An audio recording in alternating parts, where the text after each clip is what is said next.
take risks in life. Stop complaining and be honest with yourself. It dawned on us like this could be a company and people like this product so much it sells itself. That's the recipe for success. Choose your race sensibly, spend your time consciously, and more importantly, choose your direction wisely. For this episode, I sat down with Aidan and Daniel, two people whose mindsets I really admire and resonate with. Aidan and Daniel are also the founders of Repo Supplements, a fitness nutrition company that specializes in the creation of pre-workout, something that a lot of gym goers and trainers take to optimize their physical output. The topics we talked about ranged from the creation of their company to the sheer difficulty of trying to create something that has an impact in the world. This episode is one that I know a lot of people would enjoy listening to. So, without any further hesitation, welcome to the Longevity Podcast. Are you listening?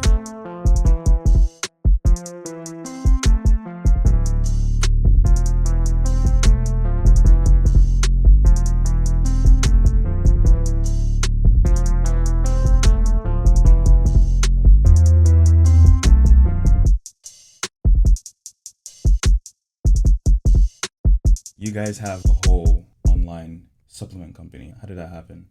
There was, it all would have started probably about roughly 2 years ago now. There was a summer of 22. Summer of 22. Yeah, and so at that time, we were very big into the gym, me specifically too. Aidan was doing his own thing at the time in Gainesville. We weren't business partners yet at the time, but we're very close friends, always kept up with each other. But back in Marco Island, we started making our own pre-workouts. So other than everything that's out there on the market, what's pre-made is what a lot of people may not know is you can actually order the individual ingredients on Amazon from like bulk supplements, pretty much anything you can find on Amazon. And you can, if you dose it properly with a scale, you can make your own pre-workout. The only caveat we had with that is we didn't flavor it properly. So it tasted horrible. How did it taste? Just like plain? If you've ever had like L-citrulline or beta-alanine or caffeine mixed into water,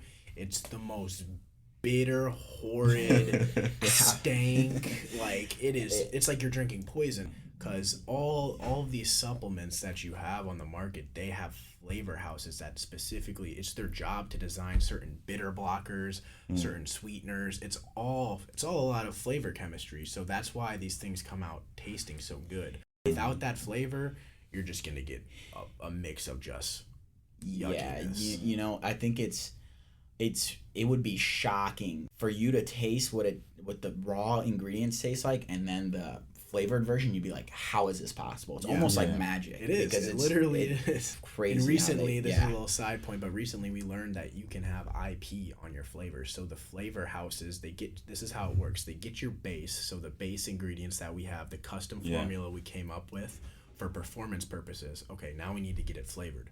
So we have our manufacturer ship out the base to what's called a flavor house, and they, depending on what criteria we give them to flavor it, we usually like to give them creative control, and it's worked good for us so far. Yeah. But they take those base ingredients and then they mess around with different flavors. They have analytics of what's good in the market. They can base it off of other pre-workouts and then make it a little bit different.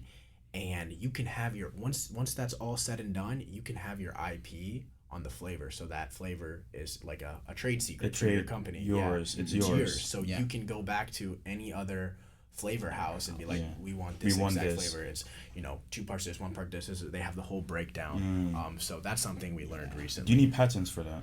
You don't need a patent, no, because it's not something that anyone's going to be able to replicate just from your product being out there. They can get close, but they won't be able to get the exact match. It would be very difficult. So in and of itself, it's almost like a patent. It's a trade secret. So for example, like Coca-Cola or KFC or Chick-fil-A, like, what ingredients are in their stuff. Yes. But they have certain, correct dosages and how to make it, and that's a trade secret. So they are gonna know. Yeah, they have to put it. They have to disclaim. Like everyone can see what's in our pre-workout. Yeah. But to get that exact flavor and make it taste like ours, that's very hard. That's very specific to you, to your company, to our flavors. Yeah, exactly. And most companies, a lot of other companies do that as well. So they'll have their flavor IP. Okay. So essentially like a code that because if we changed like the caffeine up, the citrulline content, this and that same IP would have it tasting completely different. It could be more bitter, it could be more sweet. It wouldn't taste the same if you switched the base ingredients up. But that's a little tangent off of the rest. So you had started creating your own pre-workout. Yes, yeah. We were no flavors though. No flavors. Yeah, well, there was flavor. There was flavor. There was. So we tried it once. We could not do it without any flavor. So what we did was we put the raw ingredients, we measured them out, the exact dosage that we would do per scoop, so to speak. After we mixed it all and got all the ratios together and the dosages properly put in. And so we would put it in a blender bottle as in any normal pre-workout, but then we would squirt like Mio in there or like the other little the drink mixers. Like, I can't remember exactly. Pedialyte or like not Pedialyte. The electrolyte. What's it called? Crystal Light. Yeah. We did it with that too. Just to add flavor. Yeah. And it was horrible with it still. It was just not horrible enough to where you could take it down without like wanting to throw up. But what we noticed is we got past the flavor, and just after we'd muscle it down, we would have the most killer workouts ever. I mean, the formula was everything we'd anticipated it to be. Based on what we knew about ingredients and what other ones we've taken. We're like, this is genius. We need to always be making our own formula. Like, I'm surprised more people don't do this. And so we were taking it for a period of like a few weeks, and then we had a few of our gym bros try it, and they're like, dude, this tastes like crap. But like, they had great workouts on it. Everybody loved the formula after they took it. They were like, I just hit a PR, whatever. People were doing crazy things, and we're like, it dawned on us like this could be a company. Like, people like this product so much, it sells itself. Tastes horrible. People like wanted it. The people are like, I don't care about the taste. I really just want the formula. We ended up selling tubs of the like unflavored formula before we actually flavored it. You gotta hustle, man. You gotta hustle. So was there a defining moment where you were like, yes, what? Yeah, like, it was. We were at the gym. Yep, we were posing in the mirror after an insane workout. As one does. Yep, exactly. Checking yourself out, because why else are you going? And we were posing in the mirror after a fantastic workout. We're just like, man, this formula is so good. People would probably buy it. People would probably buy it if this was a formula. We're like, why not? I mean, why not make it a formula? I was just scratching my head. How would you even do that? How do you make a formula? How do you make a company, a pre-workout company? And then here we are. From that point on, yeah. So it took research, took some digging, took some finagling, so to speak, because the most important thing is people don't know about this stuff is not just the logistics of forming an LLC and getting all of that in order, but it's the supplier. You need to have that's the golden ticket. Golden goose. We got pretty lucky actually with ours. Ever since then, it was a process of getting money together. It was halted for a while, but we knew we wanted to do something. And then I brought... And so, in the meantime, when this whole process was going on, I was a little bit aware of it, because Daniel would fill me in and be like, oh, we're making some pre-workouts, we're mixing around, like on FaceTime calls. I'm like, okay, like that's really cool. Like, I take pre-workout, but I don't really think too much of it until... the day, I think it was September 22nd, 2022, we passed our real estate license exam on the same day. Congrats. And I give him a call. We're hype. We thought it was going to be harder. Shout out Tony Mesa, real estate school. Yeah.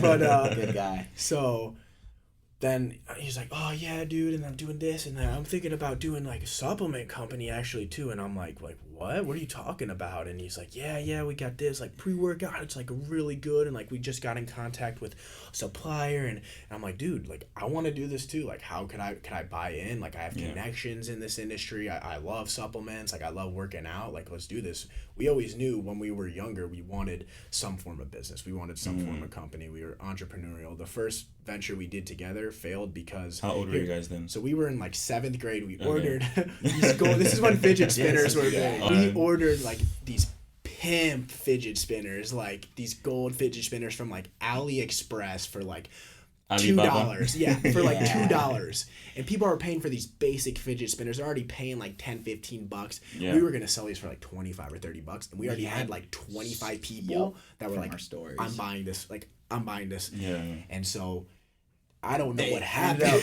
Getting lost in the mail. They never came in. They never came, and we. As you said, the most important part is the supplier. Yeah, I mean, if you don't get your product, it's not nothing's gonna happen. So that was our first little venture that failed, but we knew we wanted to do something entrepreneurial, and I felt like this was. I would always journal, and I'd always say like, how am I going to achieve my goals in life? Time, financial, location, freedom, helping the world become a better place, something pertaining to health, wellness, and then. I had to jump on this opportunity because it was like everything I wanted. Yeah. So get in, we're talking, form the partnership, form the LLC, get all the basic stuff running, everything's sounding good, everything, everyone's hype, everyone's speaking, saying the right words, everyone's excited to get this going. And then the order's been placed, and I would say for the first about what was it about a month to a month and a half before we actually got the tubs. And so that month and a half consisted of, okay, I'm figuring out how to build Wix, I'm figuring out Shopify, I'm figuring out LLC, partnership, all the details you need to kind of get in order, keeping track of the books. Everything is everything is a learning experience. Yeah. And I'm working my tail off. Like I'm back in Gainesville. So anyways, I got in on it.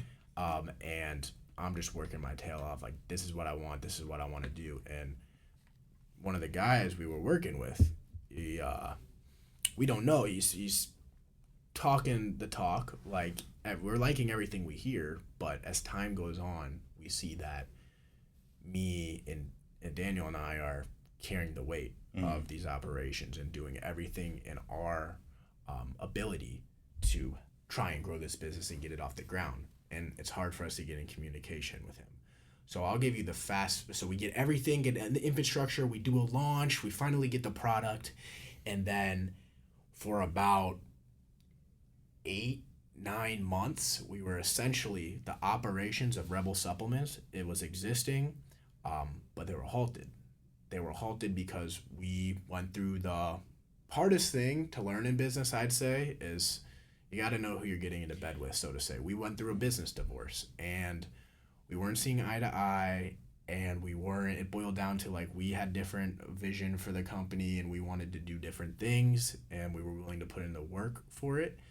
So it just didn't end up working out, but we had our inventory housed in the Midwest, and we're both in Florida. So you can imagine how hard it would be to actually finally split. Yeah. It took around 8 to 11 months to actually finally split and officially file all that paperwork and get that done with. And then from about July 2023 up until now, Dan and I, pretty much Rebel's main existence and scaling and growing happened since the summer. And since then, moving tubs, we got our new order. We're already talking about a new order and getting in stores, building a nice little team. I'm just really building the brand, doing everything on the side of social media, website, connections, and just trying to learn as much as we can. And a lot of it is trial and error. But that's kind of like the Reader's Digest of the history of Rebel Supplements. That's a very interesting story. It almost reminds me of how every successful story starts with an uncertainty. Both of you are young. I mean, you guys aren't chemistry majors, but you're mixing up recipes that you got from online, and you're making these supplements that you're using, and you're seeing good results from. There is uncertainty with that, and there's a big health risk with that. But you guys took it regardless. And so you have this progression of something that you guys did yourselves, and you start sharing it with other people, they start seeing the same results as you did, and you find a business opportunity with that, and you guys kind of progress from there. But one thing that's interesting is you had mentioned you journaled about this. You had journaled about the goals that you wanted to achieve, and you had tied that into the business as well. It's funny because I was actually looking back on my old journals. I need to start journaling more, but I was looking back at my old journals, and one of the ways I structure a lot of my stuff is I'll have my end goals, like what I want out of life, and I'll break it down into like milestones and then daily activities to get me to this destination. Yes. And it was so funny. I was laughing. I was looking back. It was always like LLC/business, like own a business, time, financial, location, freedom, like entrepreneurship. It was like the hot word. It was like I wanted it so bad, but I didn't know what to do. I want to piggyback off what you're saying, and I want to piggyback off what you said as well. There was a business opportunity to execute, and we've executed it. And I think to anyone listening to this, I think that it's not just, sure there's an aspect of time and place and a certain amount of luck, but I think there's business opportunities all around us, but it really is just going to come down to the person and how motivated you are and what do you want out of this life in order to see those. Because it's like, if I tell you all of a sudden, don't look at red cars when you're driving, you're going to be looking at red cars all over. They're just going to be the only thing popping out to you. Yeah. So if you've got that vision, that business mindset, you're going to think of anything. Someone hands you a card or a flyer, you're going to start thinking business automatically.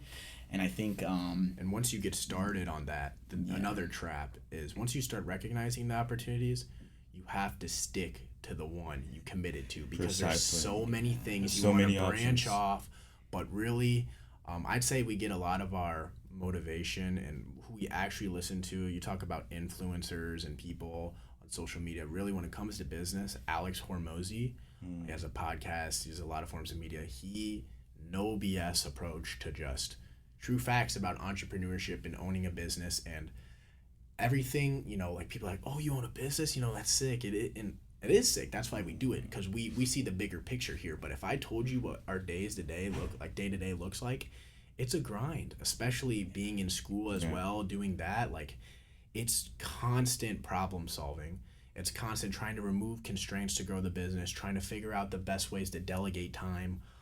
It's sometimes most of the days you feel like you're just banging your head against the wall and you're like, how do we do this? Why can't we get into contact with them? Why won't they take our stuff? What's the deal? It's not glorious at all. But I think that's what makes it so much more worth it in the end. It's hard. If you were if your parents were billionaires and you didn't have to work a single day in your life, I think that would be a pretty depressing experience. There's people out there who would probably be listening to this being like, well, I would love to. I wouldn't have to do anything, and I'd have to. If you are, I think part of human nature is that reward process of trying to achieve your dreams and your goals, and it's really shifting the mindset to fall in love with the journey and the process has been extremely helpful. Having those intentions of huge dreams coming true, but just accepting that it's going to be day by day, doing as much as you can each day, trying to remove constraints and just staying focused, because it's so easy to get distracted, especially in our day and age, but staying focused on the task at hand and especially where you want to get. Because we've already talked about different things we could branch and we can completely switch it up and we could go into real estate and Airbnb, but we have to focus. We have to focus. And and usually those conversations happen when you have a lot of those hard days, when you're just like, you don't really see stuff moving. Yes. And I'm going on a little rant here, but I'm going to keep going. But everyone thinks that a business that becomes successful, most businesses fail. And then for the businesses that do succeed and seem like quote unquote overnight successes, they really haven't seen those 20 plus years of just grind. And then one day they're big, they're scaling, everyone knows what it is, and it's glorious. Everyone wants that result, but no one wants to actually do what's necessary. People fall in love with the end product. Correct. Yeah, and I think I wanted to piggyback off what you're talking about with the journey. No more piggybacking off me. Piggyback off something I thought of in my head. Piggyback. But the journey, because so that's something that's not, you know, what does that even really mean? Because for a lot of people, like, yeah, they can understand like hard work, results, right? Everyone can, that's a basic thing everyone can understand. But I think that the big problem here is actually doing that work and finding it within yourself that you're comfortable doing that work and you're enjoying the journey, like Aidan said. Because what a lot of people are is, for any human being, I think it's innate for humans to be progressing in at least something, because if you're not, then serious psychological problems will arise if you're not progressing in something. And it has to be something. But I think nowadays, instead, a lot of people are progressing in the wrong avenues, as opposed to something like business. Like maybe it's somebody is so good at playing this video game and they're getting better and better each day, and it's just consuming their life. And then people ask them, well, it's like, don't you have any big aspirations? You're just on that video game all day. He's like, no, I don't really care. I don't care about money. I don't care about any of that. And why would they, when they've got this video game that they're playing, that they're progressing in? So long as that video game exists, they're comfortable there sitting in their chair, because they're still tapping into that innate desire for you to progress, but like virtually, and it's not real. And it's very hard, if you get into the addiction of it, it's very hard for you to your mind to separate between those two things. And I think it's not just that, it could be social media. There's a whole variety of things. When you talk about progression, and I don't think, like, I just want to preface and say that the harsh reality is, it might not be harsh for many people, but not everyone can be a business owner or entrepreneur. I don't say that to float my own boat, but I know it's something I've always wanted. And if everyone was an entrepreneur and business owner, where would the employees be? Like, employees are crucial to any business operations. And when Daniel's talking about people are focused on progression of the wrong things, I don't want anyone to think like he's talking about like someone's working a 9 to 5 or being a hardworking employee or working on something to benefit their fitness and health and those other aspects. We're just talking about relative to our position as entrepreneurs versus being hooked on video games and junk food and just doing stuff that ultimately is detrimental to your health and your progression, physical and mental health and your progression. So I just want to clarify that. Yeah, and that's the short-term gratification, that short-term versus long-term gratification there.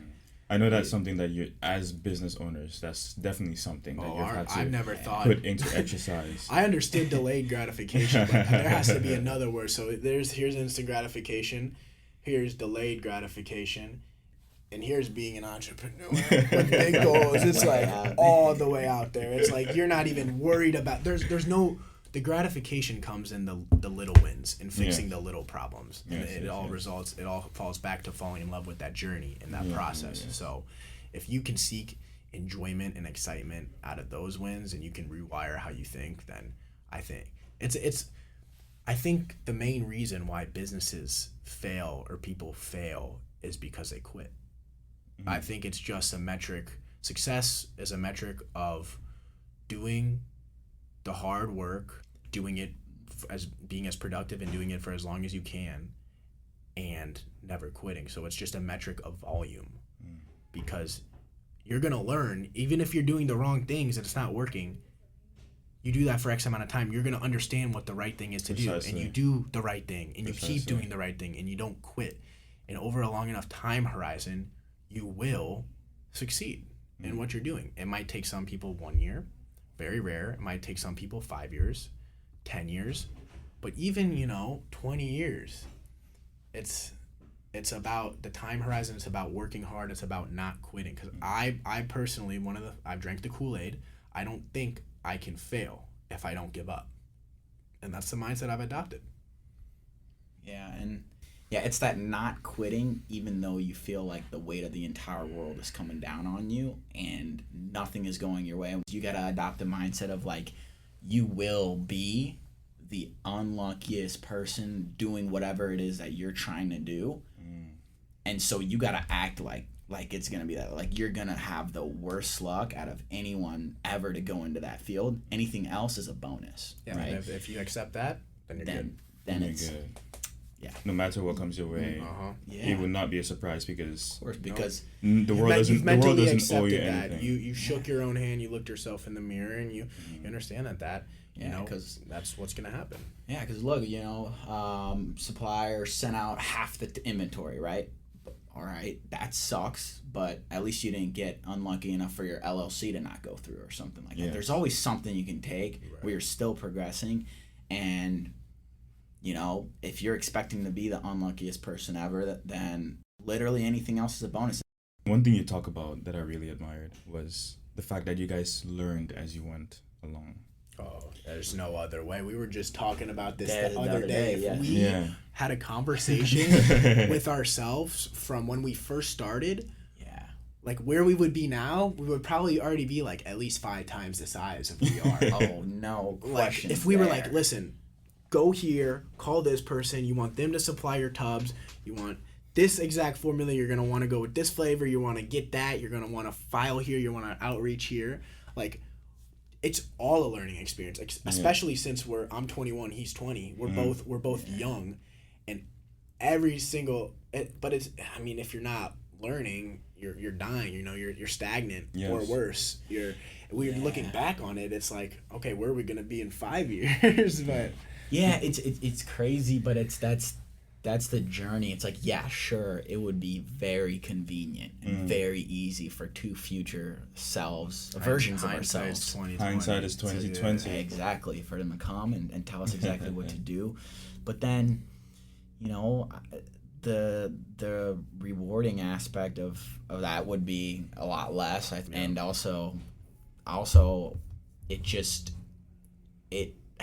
you don't gain that experience. There's certain things that you have to learn by failing and precisely. Running into the wall, even though there's a door open right next to you that you can't see because the lights are off, and then you turn the lights on, and you know, figuring out. It's all. I think the biggest aspects of entrepreneurship, like, it's just constant problem solving. It's eliminating.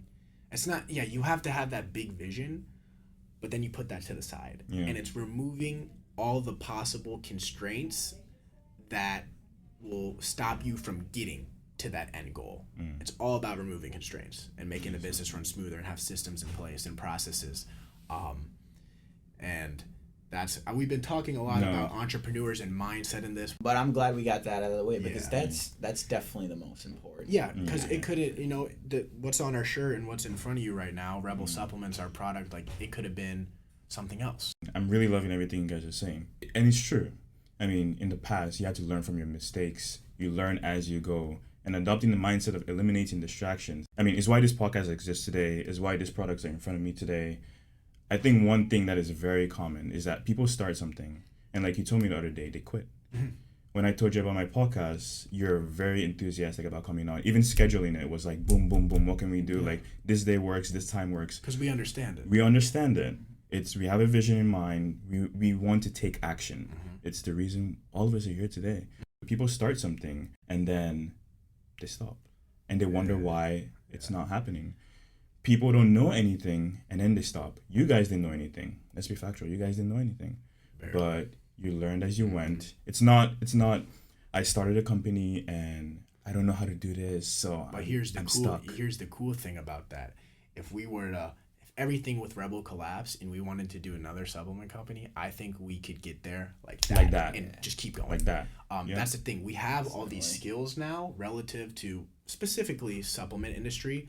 We can apply a lot of this stuff to other industries if we were to pivot, but we'd have that knowledge. We'd have that baseline. Kind of, we would know what to do.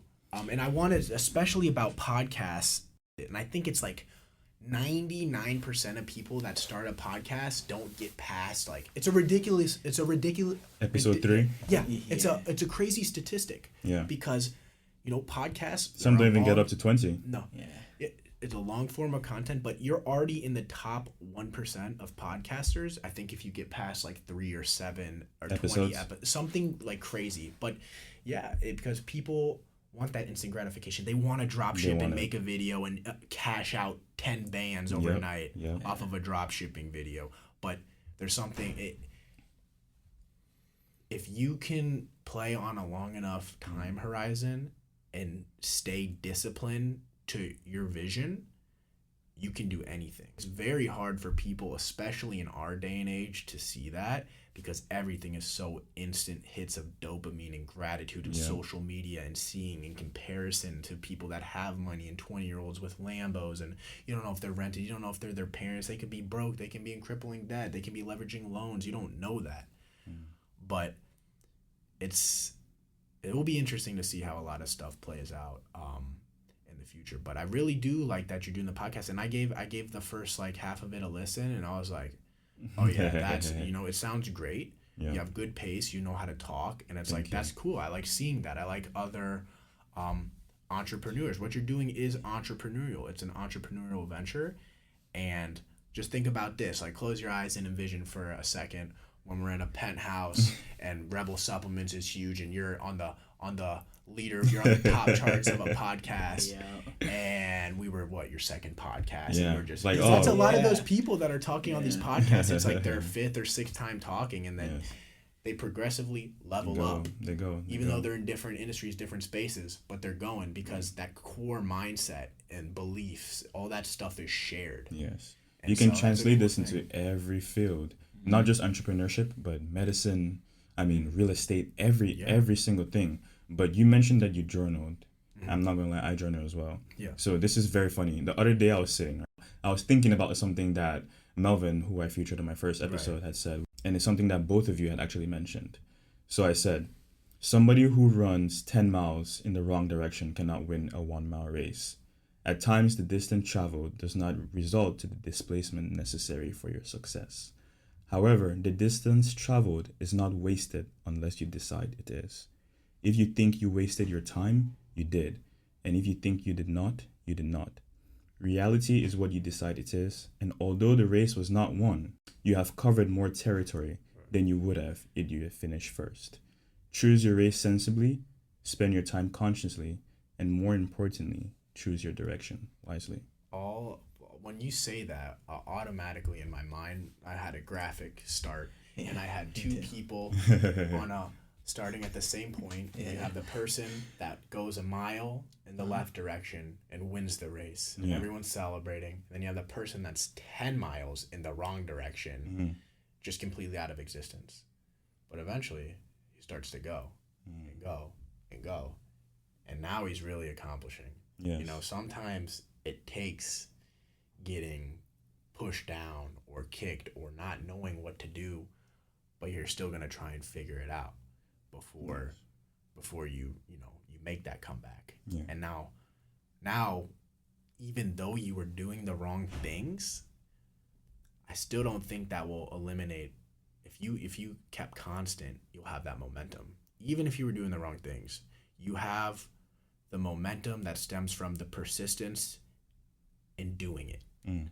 And I think that ultimately leads to I think another thing I wanted to touch on is, even just all that aside, another hard part is the people that you're surrounding yourselves with, because this is arguably one of the most important things too, because humans, we're a social species. We need social interaction. There are neurons in your brain that are activated for you to try and attain some sort of social interaction if you've been socially isolated for a long period of time. So we know that that's consistent amongst us as humans.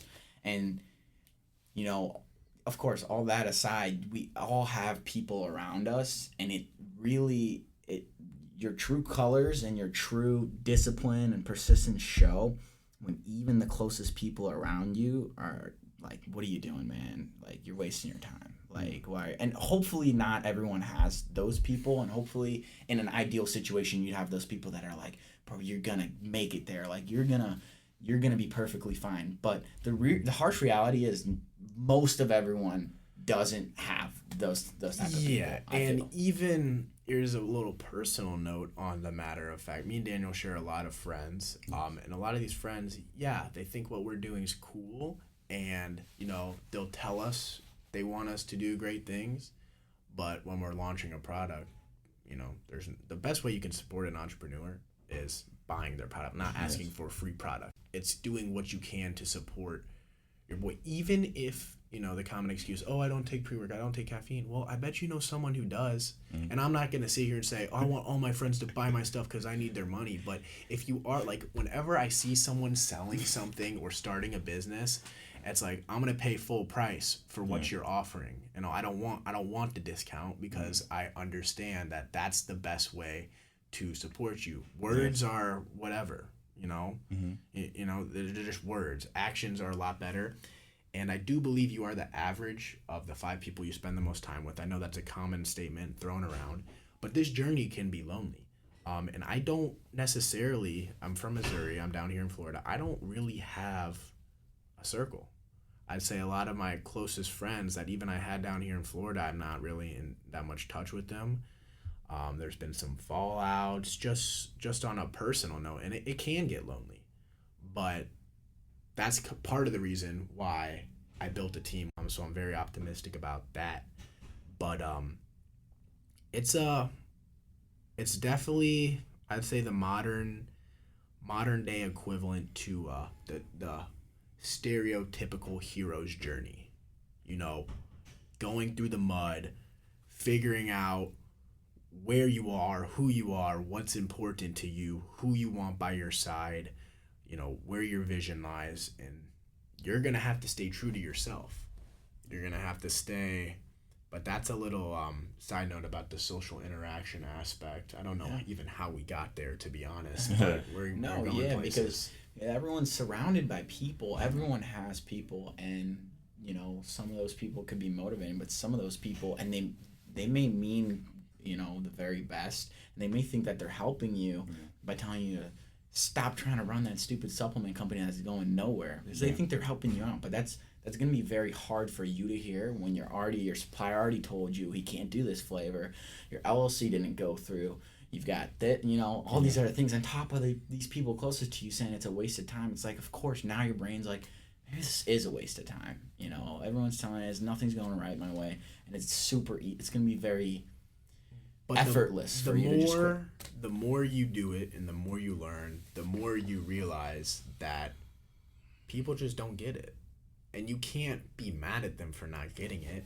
You just can't spend time on anyone else's thoughts. You're not here to make sense to the world. Correct. Yeah. You are only responsible for holding the vision and opinion on yourself. You, not anyone else. And it can even boil down to, like, parents and stuff. Fortunately, my parents are in support, as long as I get my degree, of me with my business They're ventures. going to be listening to this. Yeah, they will. I hope they listen to it, because I feel like I'm talking more outside of the business and more kind of just like my mindset on life and where I'm going and how I've gotten here. And I think this is a good outlet to spread that. I'll definitely be reflecting on this podcast, listening to it going forward. But this is a big time in our lives. It's pivotal moments, and most people, not most people, but there's a good amount of people that, they're going the traditional route, which is nothing wrong with that. But on that traditional route, they're distracted. They're drinking, they're partying, they're smoking, they're dabbling in drugs, they're playing video games. Yeah, they'll get their assignments in. They'll turn in, maybe get a high-paying job with a University of Florida degree, but really, if they're okay with that, that's cool. But I'm not okay with that. And so I'm going to live my life accordingly. And it just and what everyone wants is different, but I'll go on record here. I say I think most people don't know what they want. And I can't. I have a vision for my life and where I want to go. I can't tell you if that's exactly how it's going to turn out, but I try and be very broad with, loving wife and family and kids and, a nice place to live. I think these things are easily. I don't think that's going to change. I don't foresee that changing. I think there's constants that people want, but the current trajectory and the life that they're living in, consciously choosing to live, is not the best step towards those goals that they want. I wanted to ask you what motivated you to get this podcast going. I think it's about time we start asking you some questions. Well, I know who you listen to. To answer your question about why I wanted to create a podcast. Yeah. You know, I was very clear from my goals ever since I was a little boy. I decided on pursuing a medical career very early on. And so I've always been into sorts of self-improvement and being the best possible version of myself. And I think personally that you become a great person when you're able to effortlessly, not even effortlessly, but you have this ability to make people around you great as well. Or is your success contagious? Is your energy contagious? Is your enthusiasm contagious?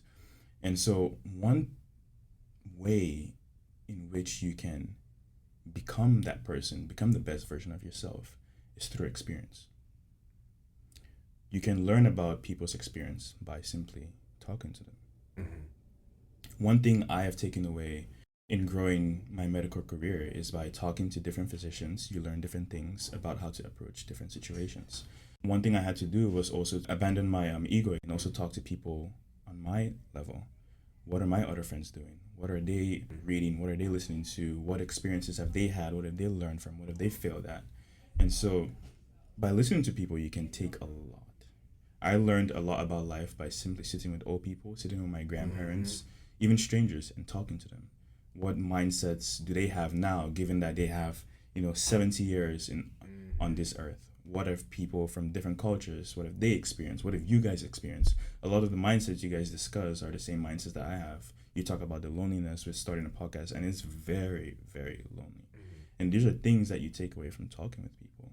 So I have laid upon myself the responsibility of trying to make the world a better place. Yeah. And how can I do that? By simply sharing a message. It's a big weight to have on your shoulders. It's a big weight to have on your shoulders, but like I said, and like you said, right, it's almost like a hero's journey. In order to achieve something that you dream so heavily about, you have to do something that you've never done. I'm sure we've all heard that before. You guys have big dreams about starting a supplement company that is going to change the lives of many people. I'm sure in the future you guys would come up with different endeavors, maybe maybe tailor something in that message. Yeah, so I want to touch on that a little bit. Talk about helping the world and that aspect of things, because I do think it should be every human's goal to leave the earth a better place than when they joined. And it sounds very cliche. No, it sounds extremely corny and cliche, but it's true. It's true. It's very true. Yeah, and there's a lot of different ways you can help the world. Even if you transform one person's life, that's like enough. just start with one. Start with like one. It's a butterfly effect. And so I guess we can hit on this part first. Not only do I believe that our product benefits you, but it also gets you going to do a non-negotiable thing for your health, which is exercising and working out. There's positive correlation with muscle mass, grip strength, cardiovascular, your VO2 max, with longevity and living longer and having a healthier life. So if we can give someone a product to get the most out of the gym, which then in turns produces great health benefits for their life, we love doing that. And also for anyone that's taken pre-workout or caffeine, I think it's a fun supplement. Like, there's a reason people take it and like taking it, and people aren't like, you're not addicted to it like a drug. Like, it's not like, oh, I can't get up. Like, you're scratching your arm, scratching your neck. Where's my pre-workout? It's like, no, you have to be smart about how you take it. You have to have a high quality pre-workout. You have to take it at certain times. Don't take it right before you go to bed. But it enhances your workouts. You're able to get more reps in the tank. You're able to drive more hypertrophy. You're able to get better endurance. Like, these supplements are here for a reason. So I want to be a lot of the content we have on our website and a lot of stuff going forward is I just want to be super transparent about what's in our product. And we're constantly, with new orders, we're trying to improve and trying to optimize. We want to have the healthiest supplements that we can. And then when you talk about helping the world, I think individually, if we can have a net positive on people's physical health, I think that's contagious for mental health. I think that can start a butterfly effect. But also, I do have a vision of a nonprofit, which essentially right now, I'm still messing with the name, and this is in the future, Rebel Foundation for Health and Fitness Education. And essentially what I would want that to be, and I'm going to come on live on air, I'm going to put this on the book here because I do want to make this happen. This is a big goal of mine. Ideally when Rebel gets big enough so that we can feed funds into the nonprofit and actually help it grow and fundraise and all that other stuff. But I do want the core principle of this nonprofit is going to be to help underprivileged kids get access to fresh foods, fresh healthy foods. So I'm thinking some way of contracting with local farmers to stimulate that economy, because a lot of local farmers are getting put out of business. Contract with them to provide people that don't have the resources to get quality of food that everyone on this planet should be entitled to get. So I want them to have proper nutrition, and I also want them to have access to fitness equipment, even though you can do a lot of stuff with your body. So, simple pull-up bars, dip bars, even weights and all that stuff. And I want them to be educated on nutrition and working out. So they're armed with the knowledge to not only improve their own health and wellness, but to help others around them. I think that will be contagious. And I think that if I can have a huge impact on the world, it would be leveraging a platform like that and having people that are able to spell out like really hot, really qualified trainers and nutritionists and people that understand, and they'd be able to get behind the vision and help. And I think that can be a really positive movement. I'm sure there's people out there that have nonprofits kind of doing the same, trying something along the lines, but I do want to make that done. What's your timeline on that? 5-10 years. 5-10 years. 5-10 years, because that's good. It's going to be something that we're going to need to not only have enough influence and enough capital to start doing that, but we want to build the brand to be a trusted and reputable name first. Yeah. So that steps. It's steps, but it's definitely happening, and I'll put it out in public, and I'll tell people about it. I'm not just trying to say it to sound good and be like, oh, he's a good guy, what a guy. No, I'm going to do it. Yeah, it's going to happen. Because I understand how important health and wellness is, and it can completely change your life. Anyone that's gone through a transformation of whether through the gym, through fitness, through health, it completely changes your life, your outlook, and you want to help other people do the same because you understand what it did for you. But there's people out there that don't even have access to the resources. They wouldn't even know where to start. It's not even a concept. Yeah. So and it's a sad thing, and I almost want to relate that back to what we were talking about earlier. It's like without the, it boils down to a few different things, but without the proper headspace and the proper, like, at least health and wellness, like, there's no way for you to be disciplined to try and prosper in any sort of venture that you might want to take. It's like that's first is getting your mental mind and body. Yeah, your body. Right. It's going to be hard to get other areas. Yeah, I agree. Other areas of it's everything follows from being disciplined and getting your mind and body, your physical and mental health right. What went into building the team to bring this into the world? The team that you're talking to, the team that's pretty much been the team the whole time. But in recent times, when I'm talking within the past 2-3 weeks, I was sitting down, journaling once again. Every good thing that happens in my life, like even my girlfriend, I would say it stems from journaling. Just like everything, I feel like it's a more powerful form of manifestation in a way. And I'm not trying to be woo-woo, like I'm going to look in the mirror and be like, I'm going to be rich, I'm going to be rich. No, it's like you're just writing down, getting your thoughts down and understanding what you want and getting clarity. And I think that, anyways, I relate it back because it's how I stemmed upon, we need a team. And how like, what do you mean? You guys aren't that big enough. You can't pay salaries. You can't do, well, we haven't paid anything to ourselves, and we've invested plenty of money. Why?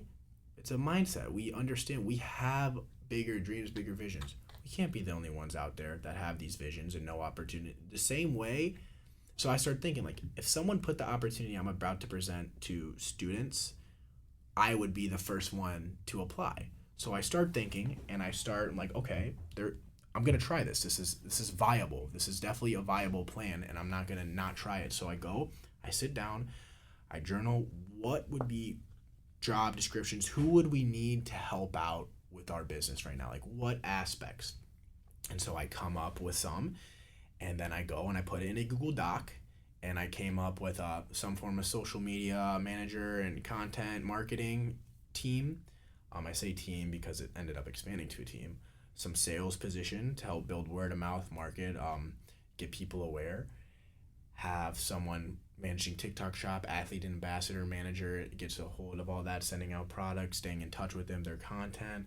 You have someone in charge of fraternal relations, someone in charge of customer relations, and these are what I have down on paper, and I go into Google Docs, I make it look nice, and then I use ChatGPT, you talked about on your first podcast, to make it look very professional and organized. And then I send out, craft up a message, and I send it to every single platform I have at UF, every group me I'm in, and I reach out to my teachers to see if I can make announcements. I made an announcement in front of like 400 people in my business writing class. I had my entrepreneurship professor, he put it out on his Canvas. Anyways, my mindset going into it was like, if I can get one person similar to the way we think and handle business, that's going to be a huge win. Well, I got about 20 to 22 applicants, and I ended up running around 17 interviews, and we ended up with a team of 10. And I was very 11. Okay, 11. And I was very just open about the fact that we're not a big business, therefore we can't compensate like one. So all our payment structures and stuff is going, when it comes to compensation, is going to be out of the form, leveraged out of our margins and our growth. So the more we grow, the more money everyone will make. But it's not about the money, because we haven't paid ourselves yet. It's not about the money. It's about the experience. The amount of stuff I've learned in this past year and a half building this company has gotten me, been the talking point of my resume, all my job interviews, job offers. It all stems from this. I've become competent in so many different forms and areas of business, because you have to be, especially when it's you and another guy running it. And now we got to the point where we know exactly kind of where we need to do and what we need to do, but we only have a certain amount of hours in the day. So if we're able to disseminate our information to competent people that also believe in our vision, that also want to gain experience, that also were looking for an opportunity like this, like pre-workout, like the gym, then that would be extremely helpful. And we'd be able to leverage and exponentially grow, because we have people under us that are working with us under the same vision and mission. And essentially the key to the interviews I had was just being completely honest, and then pitching the vision I have and what we've done and what we've built and what we want to build. And this isn't a way for us to make money on the side. This is a long-term thing. We want to grow this into something huge, and I think we can. And especially now with this team, and this also, I think, it doesn't, if anything, we're working more now because we're responsible for helping other people. But that work input, yeah, sure, we might be working more, but that output goes from here to here, and it's worth it. And also, these people, we'll see how it ebbs and flows, because people might pivot to regular jobs.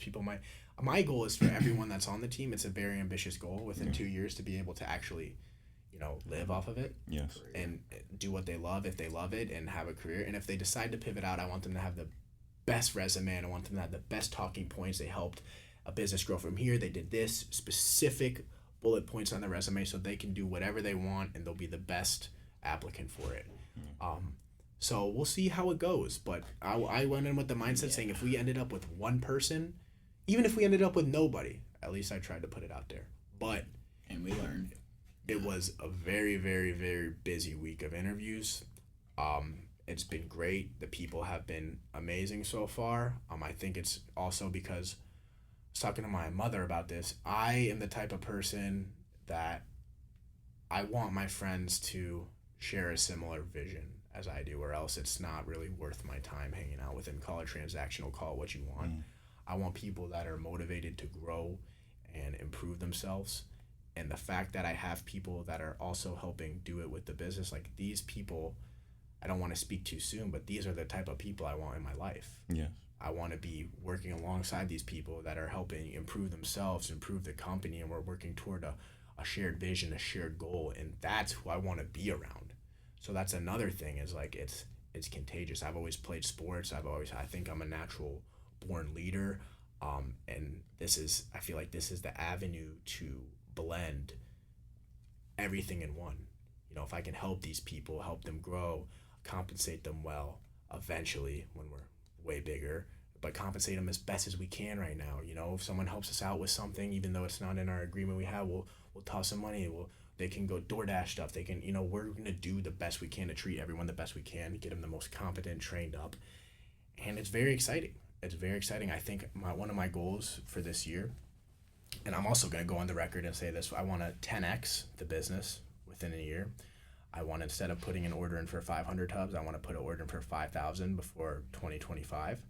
I want it to be a common name, and I want people to recognize it around the University of Florida. Similar to how people know the name Gatorade. Yeah, we're not going to be that big yet, but I want it to start. I want people talking. I want people to be aware of it. I want people to try the product. I want people to understand we're providing a valuable product. Speaking of which, you know, the talk is already starting. I mean, what just happened earlier today? When we were on our way to the gym, there was 2 dudes at the apartment complex I live at. I've never seen them before, but we're heading to the gym. It's like, hey, yeah, we have our shirts on. Hey, are you guys run that supplement company? My buddy was telling me about that. And we're like, yeah, that's us. And they're like, do you live here? And I'm like, yeah, I live here. I'm in, you know, unit whatever. And he's like, no, I'm from Marco, but this and that. He's like, yeah, my buddy just got some, and he was telling us about it, and we've heard about you guys before. I'm like, that's awesome. Like, you want some samples? You want to try it out for yourself, see how you guys like it? So, you know, exchange contact information, give them some samples, but that was unexpected. But I've had little micro events like that, you know, and I try everything. I try to wear my shirt always. I try. Always. But I also want all these people that I'm working with, our team, they'll be wearing the shirts as well, giving them merch. Yeah. We're going to get more merch. I want to start selling merch, not for big profits at all, but just so we can reorder merch to get everyone wearing it and repping it. Certainly. And I want, you know, it's exciting. It's very exciting. It's a big step. It's a big responsibility. And gonna do the best I can.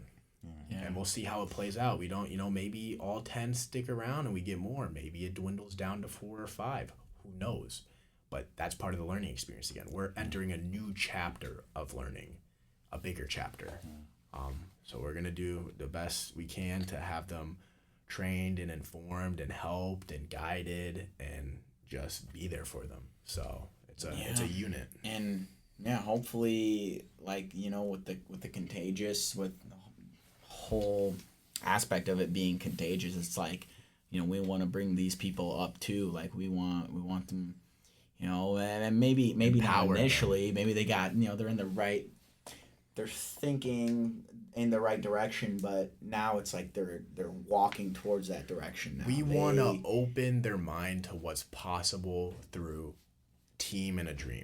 Yeah. Sounds corny again, but we've done it with just the 2 of us. So now if we can see, like, guys, we did this, me and him. Now, what could we all do? Yeah. Like, the sky's the limit. If you have a good team, it's over. And if people are competent and they're willing to understand and start thinking differently, because you have to think differently as an entrepreneur.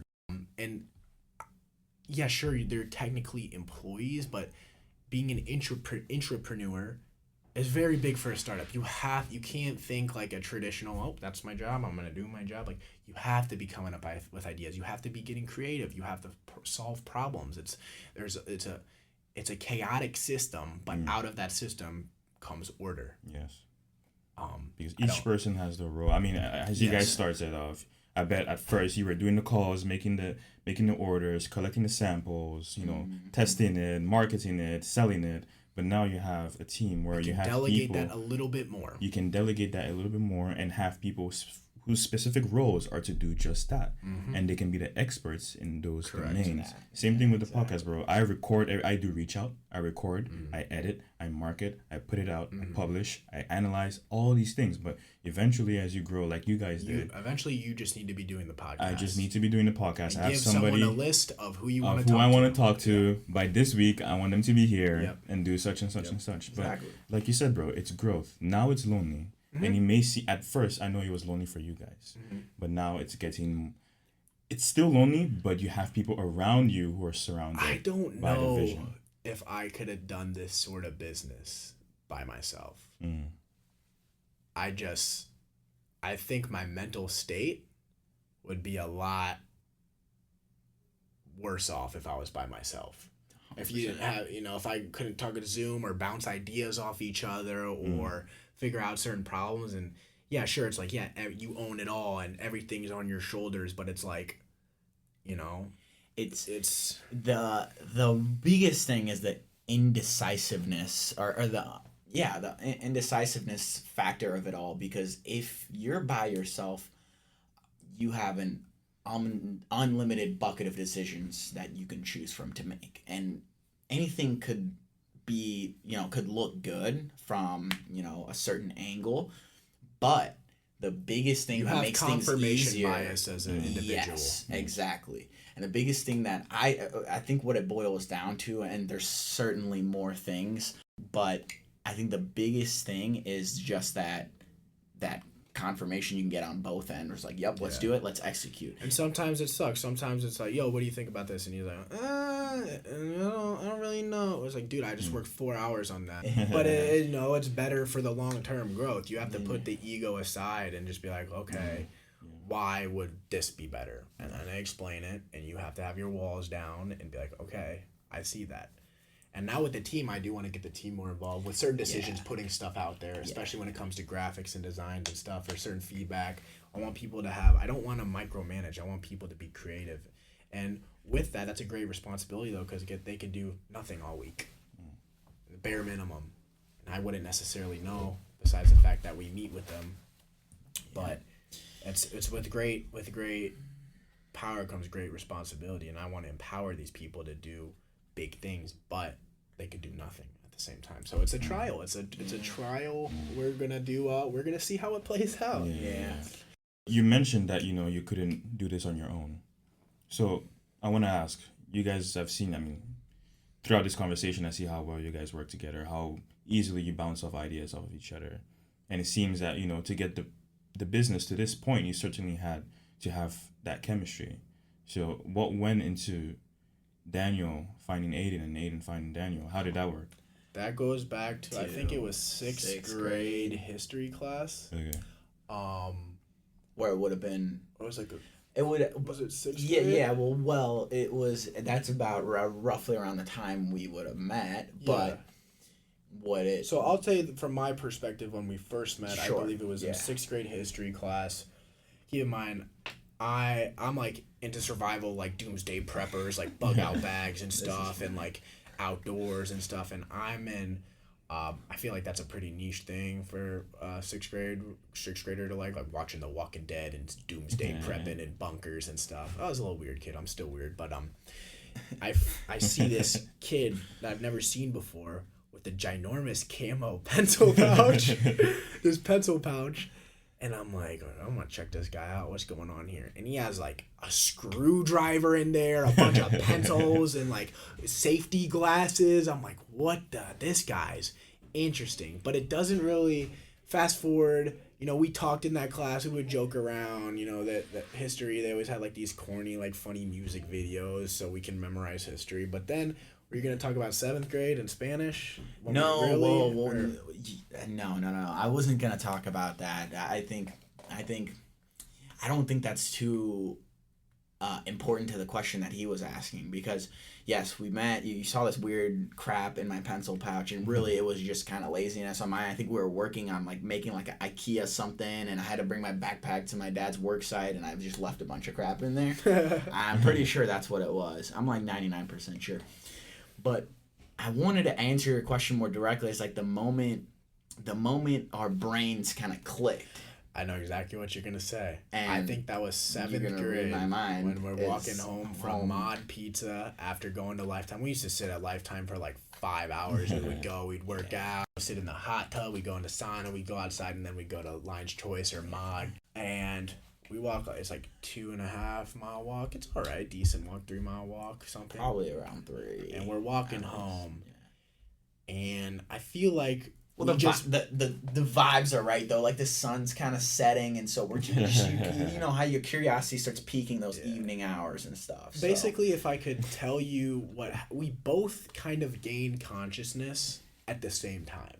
It was the most. We were like, do we actually go up there when we die?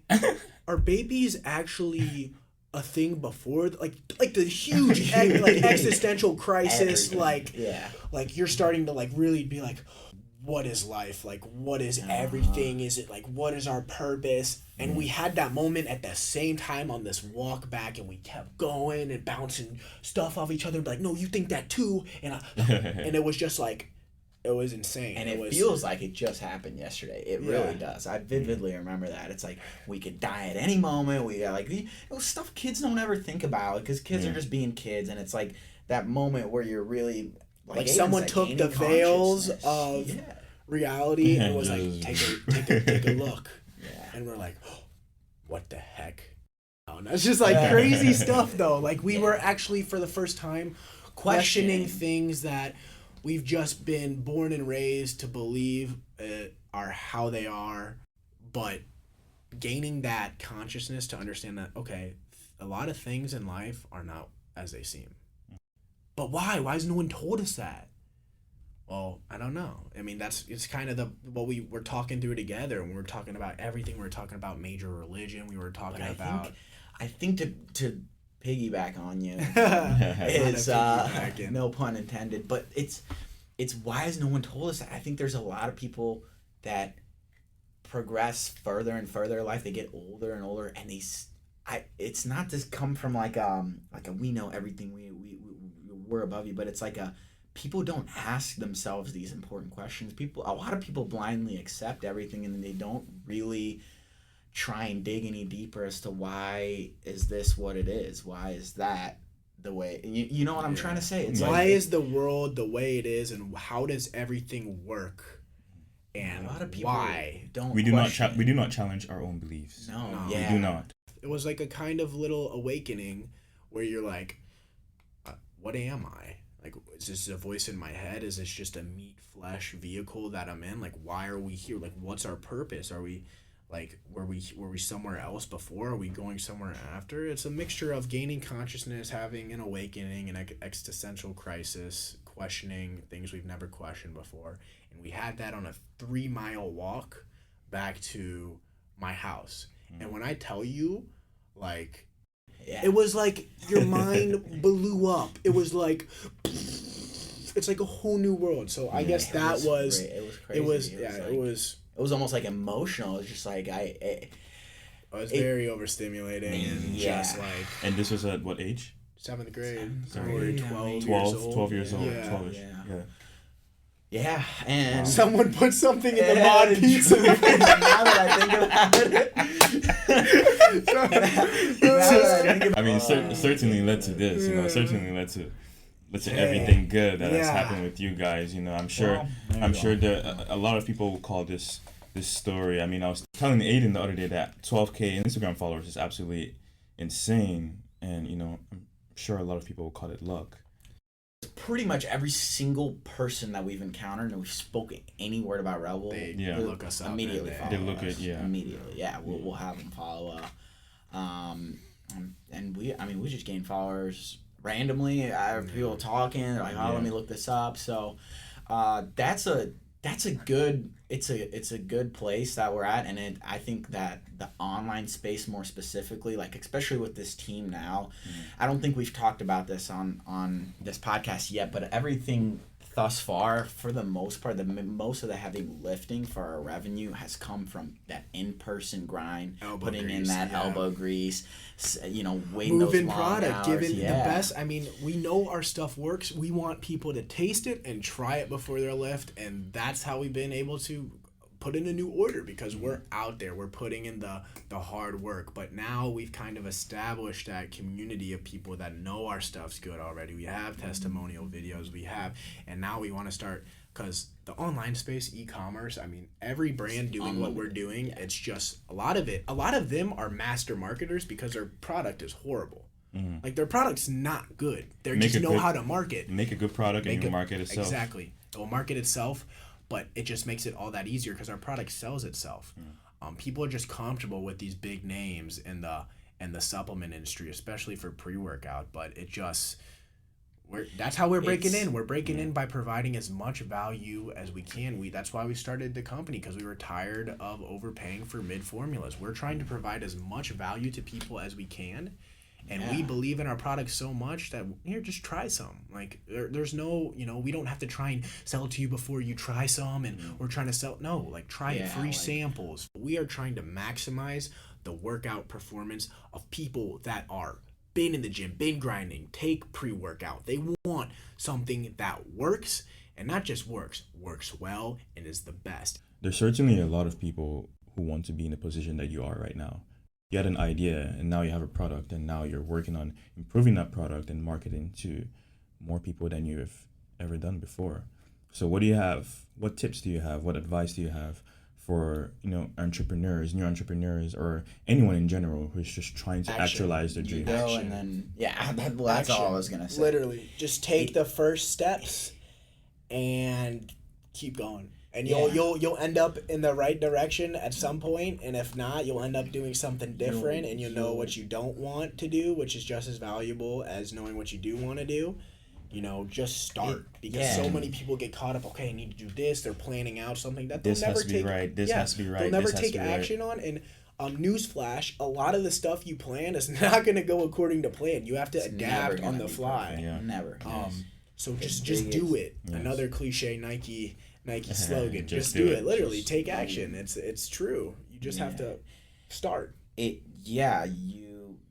That's the main thing, is people fail to just simply execute. They're always like, I'll get around to starting a business. 5 years later passes, like, I'm probably going to do it soon. I'm still saving up a little bit of money. Who cares if you lose money? Life's about losing money. You can't that's how you pay for knowledge, is by losing money. It's all about learning. It's compost. It's being able to that's another thing my entrepreneur professor says that stuck with me, is failure is compost. It's all learning.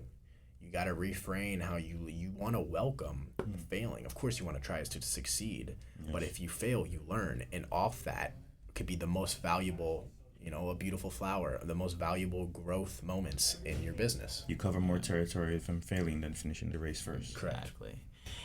Aidan, Daniel, you guys are definitely people that I would want to be around a lot more. Your mindsets are very inspirational. Even during the scheduling of this podcast, we talked about how quick and efficient and intentional and enthusiastic it was. I know you guys, this company was an idea at first, and now it's an actual product that is sitting before me. There are 2 containers sitting before me with pre-workout in them. And I know that there are customers that also have these in their homes. Yes. So, the trajectory that you guys are on is something that is definitely phenomenal. I know you guys will go to great places. Everything that we've talked about during this podcast is something that anyone, anywhere, in any field can take away and implement into their lives to make it better. So, with this, guys, I wish you all the best. I know that the company is going to reach phenomenal heights. Thank you for being on the podcast. Oh, thank you so much for having us. I already can tell just by the work you've been doing, and how your first podcast came out. Like, I listened to the top charts podcast, like professional podcast teams and crews, and yours sounded no different from them. And I was very shocked. I'm really excited to see where we both are in a year. In 2 years, in 3 years, because I think you have a natural talent for this. I really appreciate you having us on. I think this is going to be a great piece of content. I can't wait to share it with friends and family. I appreciate you for having us on, and there's more to come.